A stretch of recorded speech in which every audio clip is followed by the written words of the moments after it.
It was around 700 years ago that God inspired a prophet named Isaiah to write the Old Testament book that bears his name. Bible scholars have long referred to him as the Messianic prophet, referring to his emphasis on the coming Messiah. The name Isaiah actually means Yahweh is salvation, which is quite appropriate since Isaiah wrote most of all about the coming of the Son of God, who would indeed be the Savior of the world. Isaiah's ministry lasted more than 50 years, and much of what he wrote and said was directed towards the people of Judah.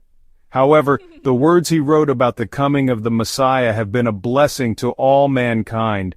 God's plan was always to one day send a Redeemer, and the details of Isaiah's prophecy point clearly to the one who would be known as Jesus.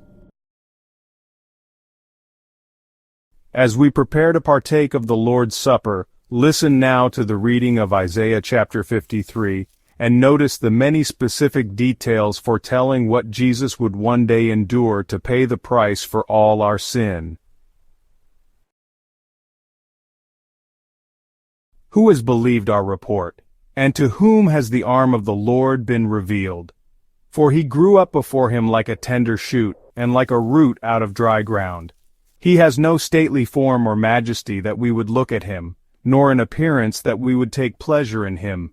He was despised and abandoned by men, a man of sorrows, acquainted with grief, and like one from whom people hide their faces, he was despised, and we had no regard for him. However, it was our sicknesses that he himself bore, and our pains that he carried, yet we ourselves assumed that he had been afflicted, struck down by God, and humiliated. But he was pierced for our offenses, he was crushed for our wrongdoings, the punishment for our well-being was laid upon him, and by his wounds we are healed. All of us like sheep have gone astray. Each of us has turned to his own way, but the Lord has caused the wrongdoing of us all to fall on him.